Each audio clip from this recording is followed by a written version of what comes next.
আজ হচ্ছে প্রথম বৃষ্টি আমাদের এখানে। পুরো ব্যালকনি ভরে গেছে দেখো। আর তার সঙ্গে লাইট নেই, আর চরম বৃষ্টি, কিন্তু গরম কমছে না। তেমনই গরম পড়েছে আজকে সকাল থেকে। চলো বৃষ্টিটা সাইডে করে রাখি। আর লেগেছে ঠান্ডা। আমার শীতে সেরকম মানে ঠান্ডা লাগে না। আবার গরমে ঠান্ডা লেগে যায়, মানে চুলটা প্রচণ্ড ভিজা থাকে। আর চুলটা হচ্ছে খুব ঝাবড়া ঘন, ওই জন্য ঠান্ডাটা লেগে যায়। চলো নিজের একটু কথা বলে নিলাম। আর এবার কিছু কথা বলছি। সেটা হচ্ছে দালাল কাঁথা নিয়ে পড়েছে। দালালের কথা হচ্ছে কাঁথা কাঁথা কাঁথা। সারাদিন কেন কাঁথা কাঁথা করে সন্দীপ। তো ডিসেম্বর মাসে নাকি মাল রিকভারি করতে এসেছিল, আমার ঠিক মনে নাই কী মাসে। তো ডিসেম্বর মাসে নাকি মাল রিকভারি করতে এসেছিল, সেই টাইমে 7টা কাঁথা পাওয়া যায়নি। সেই কাঁথার গল্প শুনতে শুনতে না, আমার এই যে ভিডিওটা যখন দেখছিলাম দালালের, তখন মনে হচ্ছিল আচ্ছা কাঁথার সুতোগুলো কি সোনার ছিল, না কাঁথার ভেতরে যে মানে কাপড়ের পল্লগুলো থাকে সেগুলো সোনার ছিল। মানে 7টা কাঁথা নিয়ে মানুষ এইভাবে যে পড়ে খুব কম দেখা যায়, খুব কম দেখা যায়। তো একটু আগে দেখছিলাম, আর লাইট নেই, সেই জন্য অন্ধকার অন্ধকার লাগছে। হ্যাঁ, একটু তোমরা মানিয়ে নিও আজকে দিনটা। আর তারপরে লেগেছে ঠান্ডা, মানে করতে পারছি না, তবু দিতে হবে, করতে হবে, সেই জন্য কিন্তু আমার ভিডিওটা করা। তো যাই হোক, সেই কাঁথা, এবার আমি বলি যে ওর কথা হচ্ছে কিছু কিছু প্রশ্ন সন্দীপের কাছে তুলেছে। তো আমার যতটা জানা আছে আমি বলছি, আমার যতটা জানা আছে বলতে দেখো, ওর কথা হচ্ছে খুব পাগল পাগল প্রশ্ন। সেটা হচ্ছে কাঁথা কেন চেয়েছিল? এতই কি সন্দীপরা গরিব ছিল যে শ্বশুরবাড়ি থেকে কাঁথা চেয়েছি? আমাদের বাবার বাড়ি থেকে বিছনাপত্র যখন দেয়া হয়, আমার বাবার বাড়ি থেকে তোষক থেকে, লেপ থেকে, তারপরে ব্ল্যাঙ্কেট দিয়েছে। মানে ব্ল্যাঙ্কেটটা তখন সদ্য উঠছে, আমার 15 বছর বিয়ে হতে চলছে, ব্ল্যাঙ্কেটটা সদ্য উঠছে ওই টাইমটায়। মানে সুন্দর যে ব্ল্যাঙ্কেটগুলো হয় সেটা এখন তো সবার ঘরে দেখা যায়, সেটা দিয়েছে। তারপরে নতুন নতুন 2-3টে কাঁথা দিয়েছিল। মা যে হালকা শীতে এগুলো ব্যবহার করতে পারবি, কাঁথাটা বিয়ের সময় দেয়নি, কিন্তু পরে দিয়েছে। আর আমার মা কাঁথা করতে খুব ভালোবাসে, খুব, মানে পরা যেহেতু যে কটনের শাড়িগুলো পরতো, মা সবই যেন কাঁথাতেই ব্যবহার করতো। মানে আমার বাবার বাড়ি কাঁথাগুলো খুব পাতলা পাতলা হতো, আর আমার শ্বশুরবাড়ি কাঁথাগুলো খুব মোটা মোটা হতো। কারণ আমার শাশুড়ি মানে যত টাইপের, মানে কি বলবো, কটনের কাপড়গুলো একটু বেশি দিত, আর আমার মা হচ্ছে পাতলা পাতলা কাঁথা করতো, কিন্তু সাইজে বড় করতো, মানে 3জন আরামে শোয়া যাবে। তো আমি মানে আমার বাবার বাড়ির কাঁথাগুলো আবার আমার ননদ থেকে শুরু করে আমার শ্বশুরবাড়ির লোক প্রত্যেকে ভালোবাসতো, কারণ যেমন পাতলা হতো আর বড় করতো মা। তো আমার শ্বশুরবাড়ির থেকে মানে আমি বাবার বাড়ি থেকে অনেকগুলো নিয়ে গেছিলাম। এখনও নাই নাই করে আমার মায়ের একটা, ওই যে কি বলে ওইটা, টিনের যে ইগুলো হয় না, ওই যে বাক্স টাইপের বড় বাক্সগুলোয় এখনও এক ট্যাঙ্কি টাইপের কাঁথা আছে। তো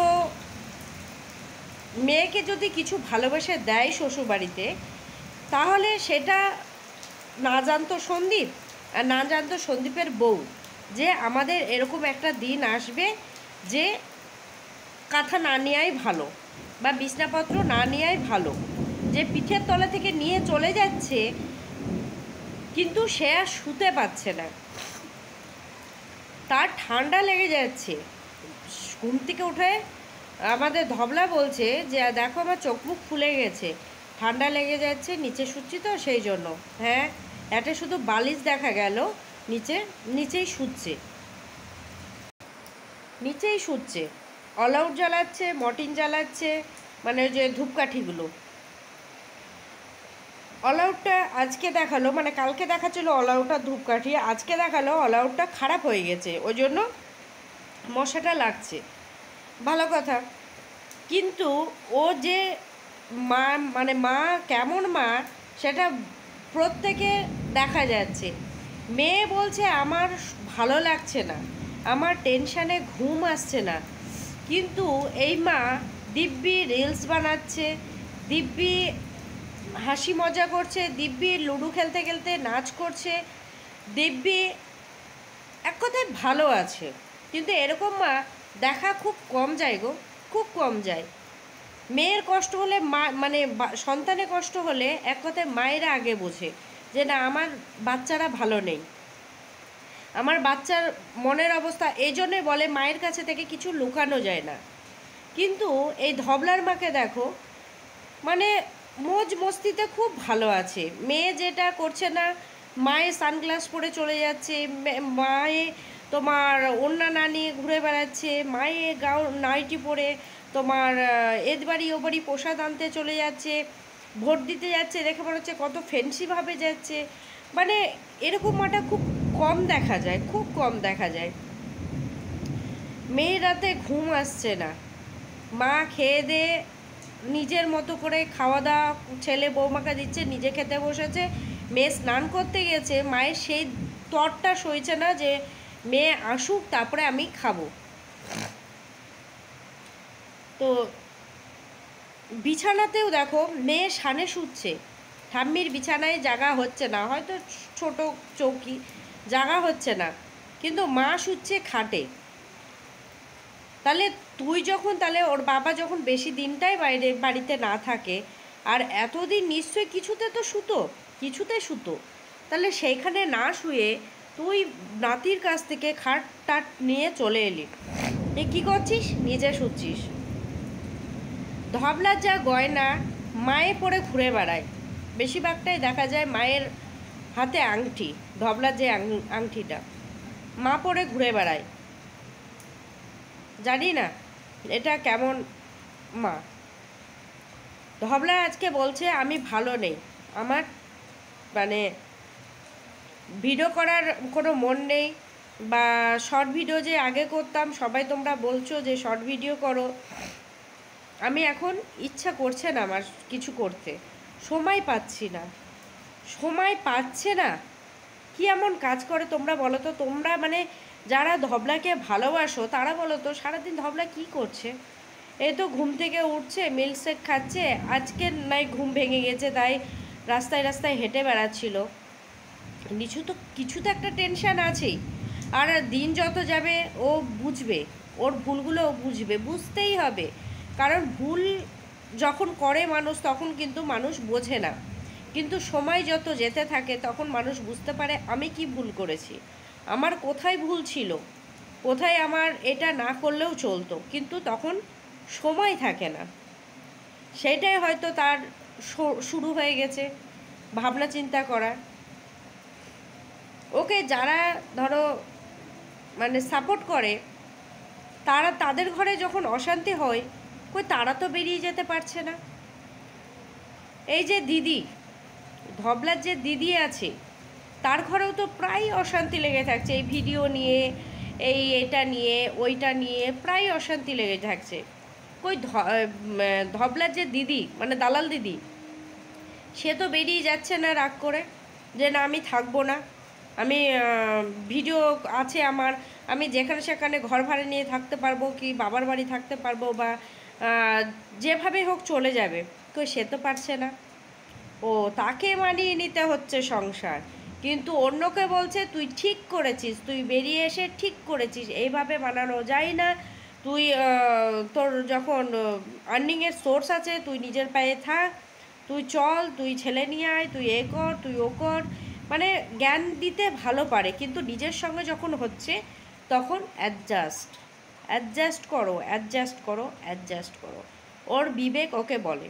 কিন্তু অন্য সঙ্গে যখন হয় তখন বলে না তুই বেরিয়ে এসে ঠিক করেছিস, একবারও কিন্তু বলে না তুই বেরিয়ে এসে ভুল করেছিস, তুই এটা করিস না, তুই ওটা করিস না, তুই এটা হতে পারে না, তুই এসেছিস রাগ করে, তুই ফেরত যা, হাত পা ধর, মানে এগুলো কোনো সময় কেউ দালাল দিদিকে দেখলাম না। তারপরে আর একটা কথা বললো দালাল দিদি, যে বউকে না বিক্রি করে এর নাকি আপ হয় না ভিউ। তো ও তো এখনও বউ আছে, লিগাল বউ আছে, কিন্তু এখনও ধবলা, এখনও কিন্তু ডিভোর্স হয়নি, সেহেতু লিগাল বউ আছে। তো ও তো ওর বউয়ের টাকা নিয়েছে বা ওর বউকে বিক্রি করে খাচ্ছে। কিন্তু তুই তুই যে মন্দিরার কথাগুলো এখন পর্যন্ত এই ডিসেম্বর থেকে তুই বলছিস যে ও 7-8 মাস থেকে ভাঙিয়ে খাচ্ছে, তাহলে তার আগে কিন্তু মন্দিরার যে ঘটনাটা ঘটেছিল সেটা কিন্তু মন্দিরার এখনও প্রায় 1 বছর কি 1 বছর 2 মাস 3 মাস হতে চলছে। তুই ওইগুলো কিছুদিন আগে, 1 সপ্তাহ আগেও তুই, মানে 1 সপ্তাহের ভেতরে একটা মানে ভয়েস তুই ভাঙিয়ে খেলি। ও তো ওর বউয়ের খাচ্ছে বা বউ ওর খাচ্ছে, কিন্তু তোর মন্দিরের কেন তুই ভয়েস রিভিল করছিস এখনও? 1 বছর 2 মাস হতে চলছে, কিন্তু তুই মন্দিরাকে এখনও ছাড়তে পারছিস না কেন? তাহলে তোরও ভিউ ডাউন হতে লেগেছে,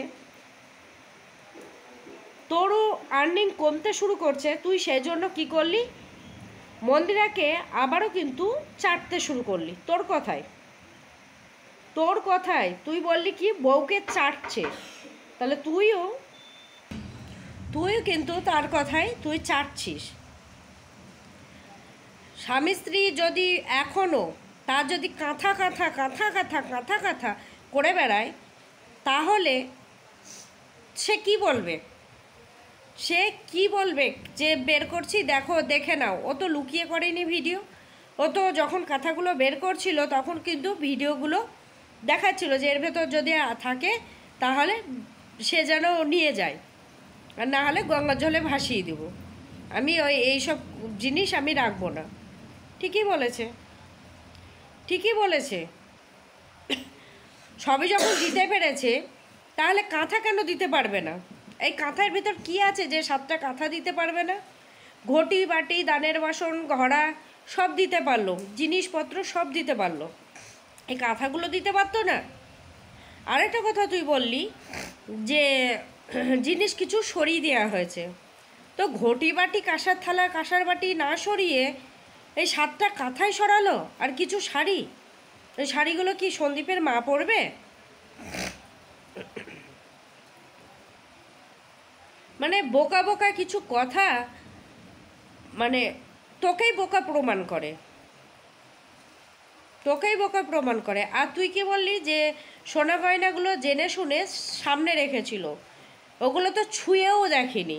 ভিডিওটা গিয়ে দেখে আয়। ও সোনার মালাটা যেটা সন্দীপ বানিয়ে দিয়েছিল, কিছু ভিউয়ার্স টাকা দেওয়াতে সন্দীপ বানিয়ে দিয়েছিল, সীমাদি আর মাসি কাকিমা আর সন্দীপ গিয়ে একটা যে শোরুম থেকে মালা নিয়ে এসেছিলো, সেই মালাটা ও হাতের নিয়ে নিয়েছিল, কৌটোটা যে সোনার বক্সটা ছিল ওটা কৌটোতে নিয়ে নিয়েছিল। তখন সন্দীপ বলে এটা আপনার না, এটা আমাদের, আপনি দিয়ে দিন, এটা ছেলের, আমি বানিয়ে দিয়েছি। তখনকার দিয়ে দিল। ভিডিওটা যা গিয়ে দেখায়। চলো বন্ধুরা, ভিডিওটা ছোটোই রাখলাম, কারণ ঠান্ডা লেগেছে তো এই ক্যামেরার দিকে তাকিয়ে কথা বলতে পারছি না। আর বুঝতে পারছো আমারও চোখ মুখ ফুলেছে, প্রচণ্ড ঠান্ডা লেগেছে 2 দিন থেকে, ওষুধ খাচ্ছি কমছে না। যাই হোক, চলো টাটা।